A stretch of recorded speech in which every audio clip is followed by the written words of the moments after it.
tiny little pill right now, a household name, like a Valium, a Xanax, or an Ambien, do you actually know what it's doing inside your neurons? Most people definitely don't. Right. I mean, why does one completely knock you out cold while another, just relaxes your muscles so you can get through like a stressful flight? Yeah, they seem similar, but the mechanics are vastly different. Exactly.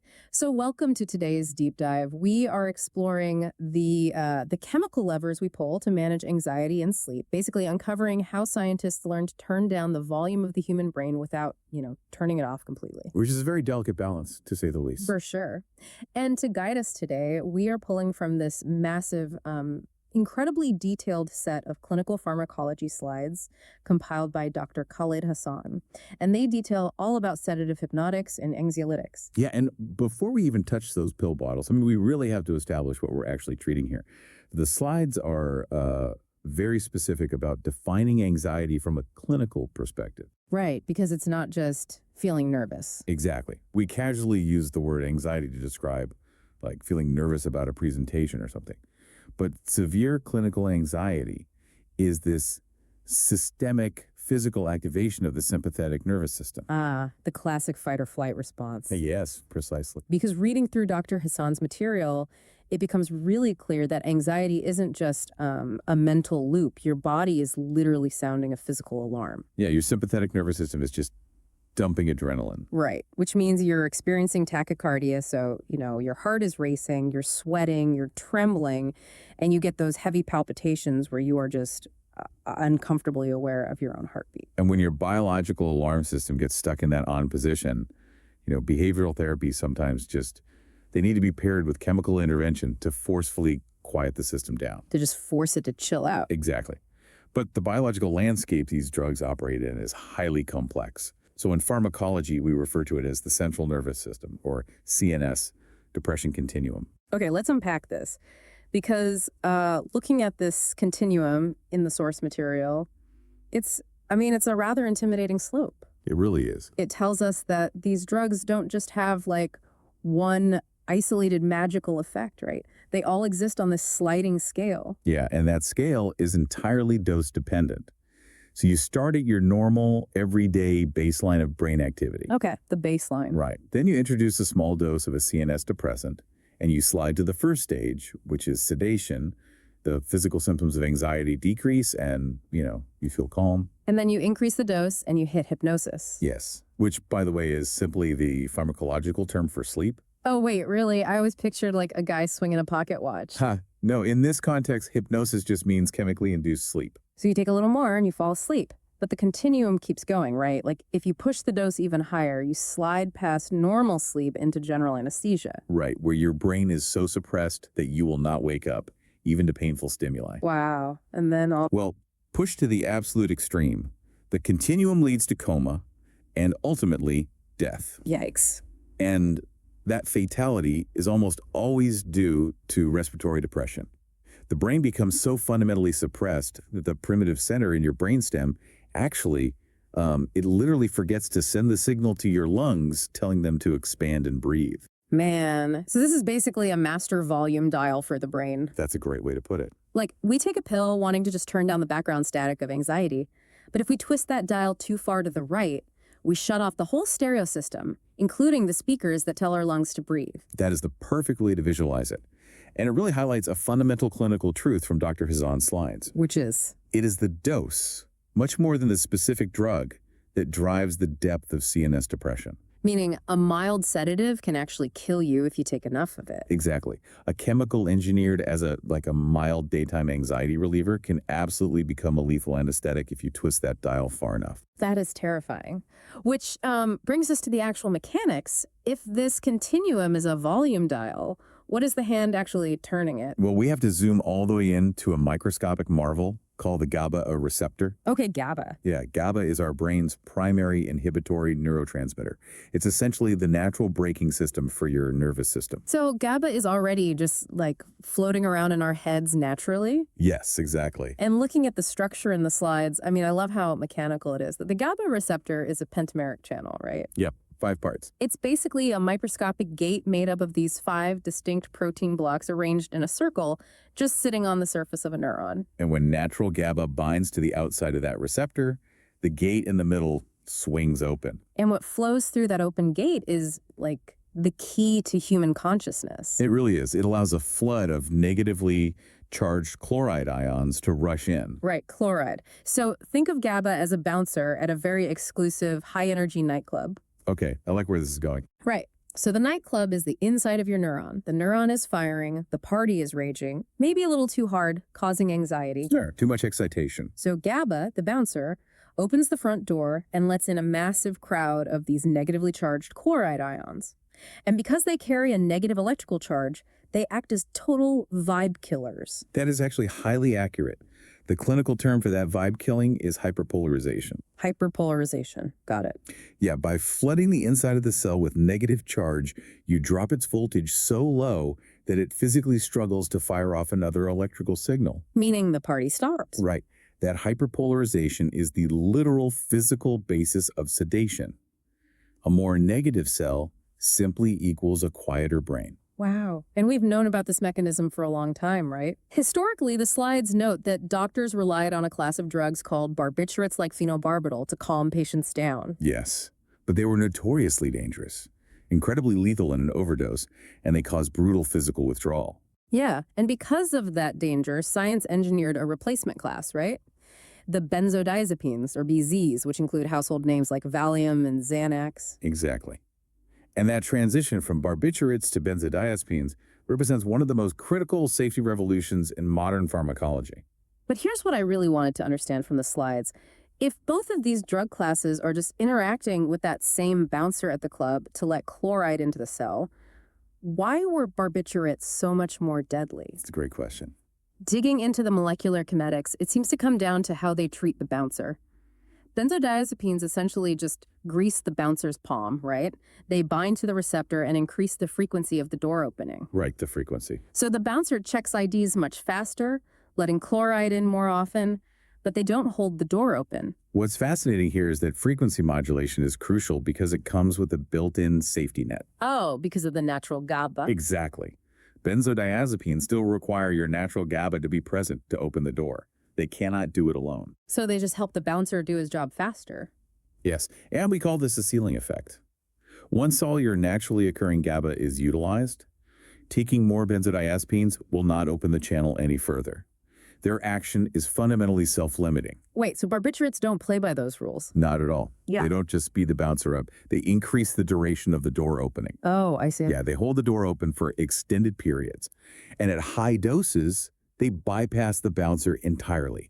They can literally pry the chloride channel open, completely independent of natural GABA. So it's like barbiturates just kick the door open and hold it there. Yes, because they can force the channel open on their own, they have no ceiling effect. Their impact on the central nervous system is entirely linear. Which means if you take too much. Right, if a patient takes a handful of barbiturates, the drugs just hold the gates open, chloride floods the neurons endlessly, and the patient slides straight down that continuum past general anesthesia into a coma and into fatal respiratory depression. Man, so benzodiazepines largely won the safety battle simply because they refused to open the door without GABA's permission. That is exactly why they became the gold standard. Okay, so we solved the problem of accidental immediate death by switching to benzodiazepines. But now doctors faced an entirely new problem. Which is? How do you prescribe a drug that calms someone down for like a quick 30-minute dental exam without leaving them groggy and stumbling for the next 14 hours? Ah, yes, the targeting problem. Right. And that is where the engineering of these drugs gets incredibly specific. The slides break it down into 2 factors, receptor subunits and metabolic half-lives. Let's start with those subunits. Remember earlier you mentioned that the GABA receptor is a gate made of 5 protein blocks? Yeah, the pentameric channel. Right. Well, those blocks aren't all identical. Yeah, the slides highlight the alpha-1 and alpha-2 subunits, and honestly, this blew my mind.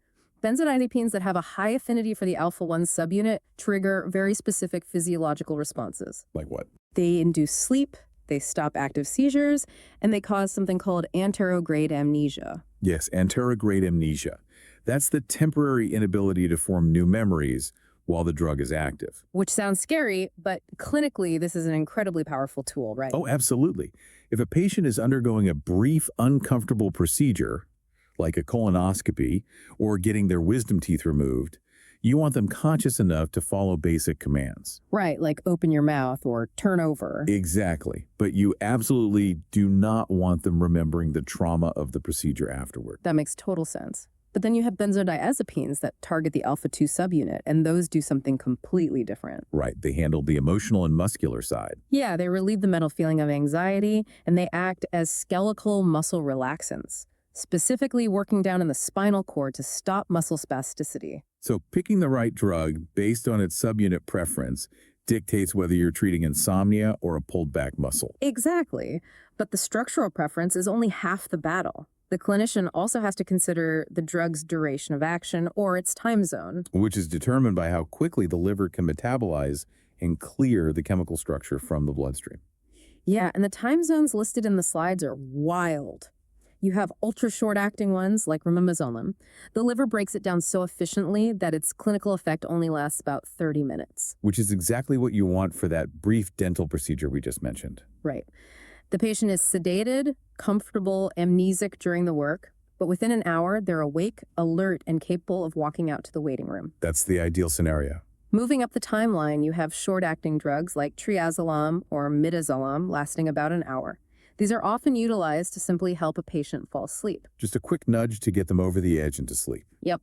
Then you hit the intermediate-acting drugs, which last 6 to 8 hours. This is the territory of alprazolam, better known as Xanax, and lorazepam, known as Ativan. And that 6 to 8 hour window is highly strategic. How so? Well, it's long enough to cover a full night's sleep, or to provide an umbrella of anxiety relief during a stressful workday. But it clears the system before the next morning. Oh, preventing that heavy hungover feeling. Exactly. And finally, you have the long-acting ones. Clonazepam and diazepam, which is Valium, their chemical structures are much harder for the liver to break down, and they even produce active metabolites. Right, meaning as they break down, the pieces themselves continue to cause sedation. Which is crazy. They can last anywhere from 8 to 14 hours. But again, clinically useful. That sustained duration provides a very smooth, consistent level of medication in the blood. So for chronic issues. Yeah, if a patient suffers from chronic rolling muscle spasms or requires seizure prevention, you do not want a drug that spikes and then wears off every 3 hours. You want the long, steady baseline that Valium provides. Okay, here's where it gets really interesting, though. While looking through the antagonist section of the slides, I found a drug called flumazenil. Ah, yes. Flumazenil. It's an intravenous medication that acts as a benzodiazepine antagonist. It literally kicks the benzodiazepines off the GABA receptors and instantly reverses their effects. It does. It's a direct reversal agent. But there is a massive, glaring warning label slapped across it in the slides. And I was like, wait, hold on. If flumazenil immediately cures a benzodiazepine overdose, shouldn't it be a miracle cure? Why isn't it carried by every paramedic in the world? That is the logical question. But the hesitation around flumazenil comes down to the brain's remarkable ability to adapt to its environment. Okay, what do you mean?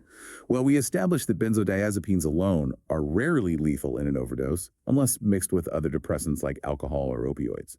A pure benzodiazepine overdose typically just means the patient is going to sleep for a very, very long time. Right. But if they're just sleeping heavily, why is waking them up with flumazenil considered so dangerous? Because of profound physical dependence.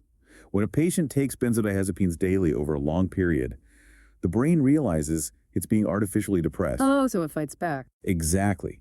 To compensate, the brain turns up its own internal volume.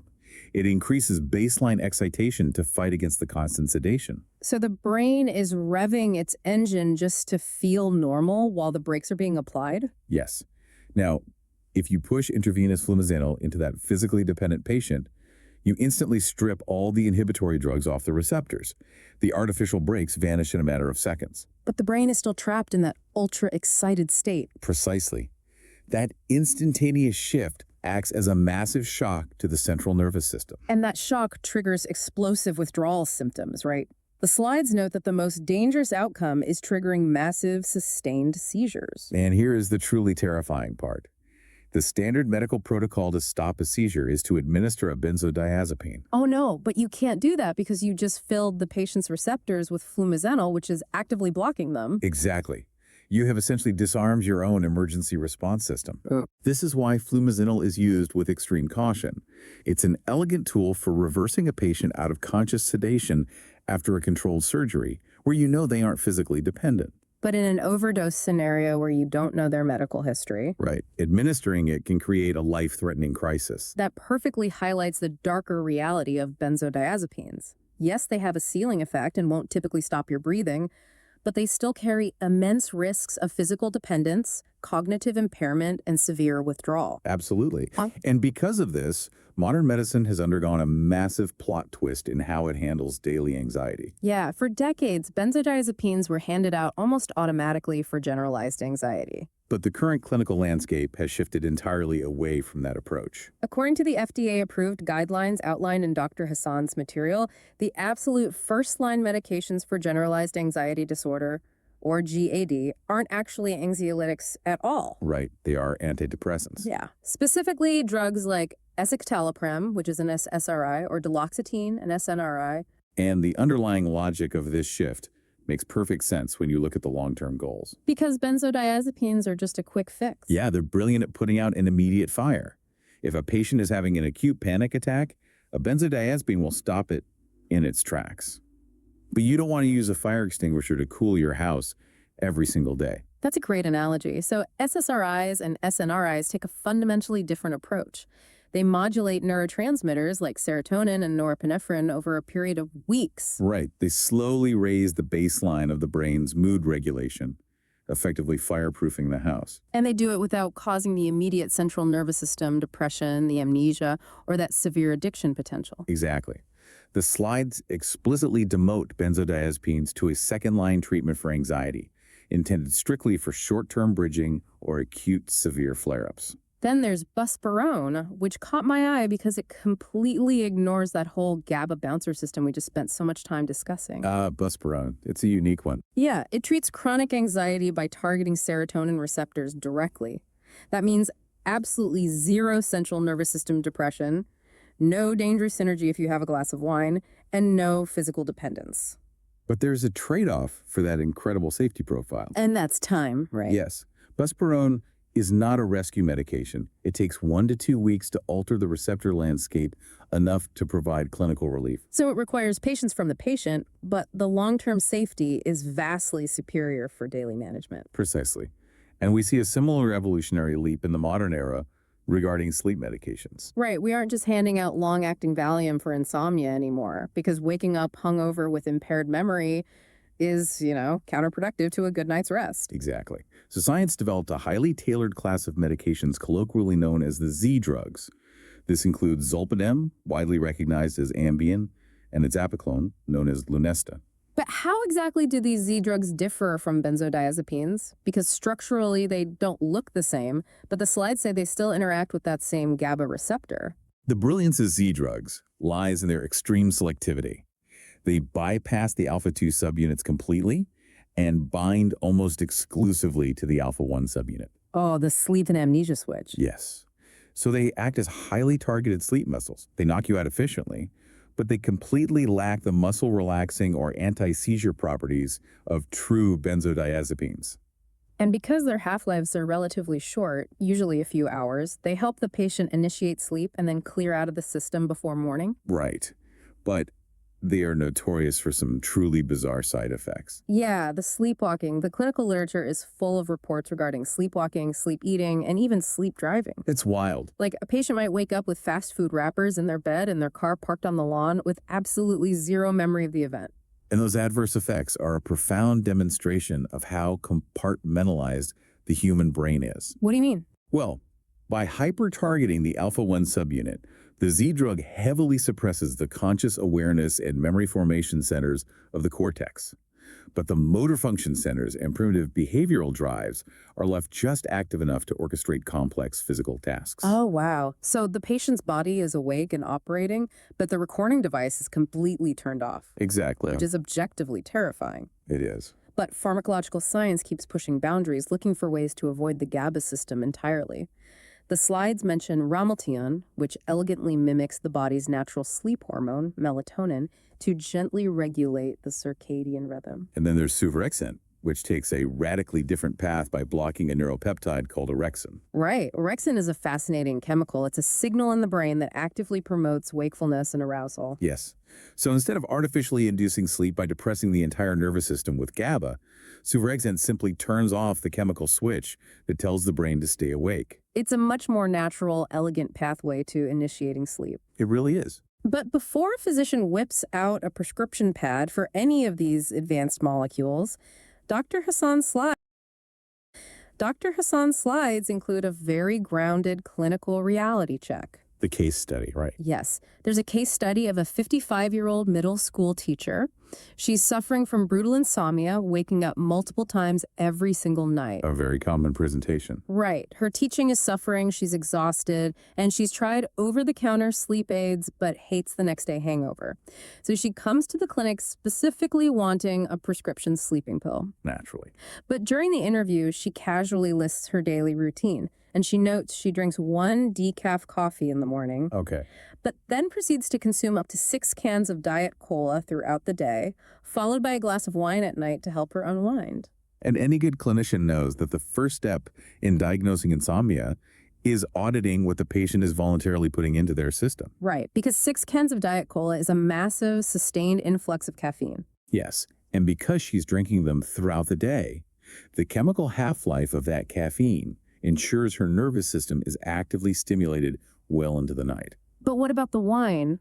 Because she thinks it's helping her relax. Well, alcohol is a central nervous system depressant, so it does help initiate sleep initially. Okay. However, as the liver metabolizes the alcohol over a few hours, the brain experiences rebound excitation. Rebound excitation. The sudden drop in blood alcohol triggers a micro-withdrawal, which pulls the patient out of deep sleep. That rebound is the exact reason she's waking up multiple times in the middle of the night. Wow. So the clinical answer to her suffering isn't to hit her brain with Ambien or an orexin blocker. Definitely not. Deploying heavy pharmacology over top of massive stimulant use and alcohol rebound is just a recipe for disaster. This case study anchors the entire philosophy of sleep medicine. You simply cannot out-medicate bad sleep hygiene. That makes total sense. The absolute clinical requirement, the first line of therapy, is cognitive behavioral intervention and fixing the non-pharmacologic factors. So she needs a regular sleep schedule, better diet, exercise, and a drastic reduction in stimulants and evening alcohol. Exactly. Only if severe insomnia persists after those fundamental lifestyle changes should short-term hypnotics even enter the conversation. Okay, let's unpack this. So what does this all mean? Stepping back and looking at this massive amount of material, we've essentially traced a remarkable evolutionary journey in how humans manipulate their own consciousness. We really have. We started with the blunt, highly dangerous material. We've essentially traced a remarkable evolutionary journey in how humans manipulate their own consciousness. We really have. We started with the blunt, highly dangerous instruments of the barbiturates, which could easily force the brain's volume dial all the way past anesthesia to a fatal start. Right. And then we refined our approach with benzodiazepines, cleverly utilizing the brain's own self-limiting GABA bouncer to create a safer plateau of sedation. Though we quickly discovered the steep cost of physical dependence. Yes, that was a tough lesson. And finally, we arrived at the highly nuanced modern era. We use SSRIs to slowly alter the baseline architecture of anxiety without causing sedation. We deploy hyper-targeted Z drugs, or use entirely new pathways like melatonin and orexin to gently nudge the brain into sleep rather than knocking it unconscious. And we've learned that all of these profound shifts in how we feel, sleep, and remember ultimately come down to balancing microscopic electrical charges, just letting negatively charged chloride ions flow through tiny protein gates in our neurons. It truly is a testament to human ingenuity and the relentless pursuit of safer medicine. But, it also serves as a deeply humbling reminder. How so? While these medications are modern biochemical marvels, they're ultimately just chemical tools. They're designed to act as a temporary bridge during severe dysfunction. But they cannot and should not replace the baseline holistic health of our nervous system. Which leaves us with a final provocative thought to ponder. We briefly touched on the new sleep aid, suvorexant, which works by blocking orexin, that specific neuropeptide that promotes wakefulness. Right. Well, if science can now pinpoint and block the exact chemical that keeps us awake to put us asleep, what happens if we decide to stimulate it instead? Could we theoretically engineer a drug that safely and permanently eliminates the biological need for sleep entirely? Just crank the volume dial of wakefulness and surgically lock it there without causing a breakdown of the body? That is a wild concept. And if we did, how would a true 24-hour waking society fundamentally change what it means to be human? Something to think about the next time you find yourself staring at the ceiling at 3 a.m.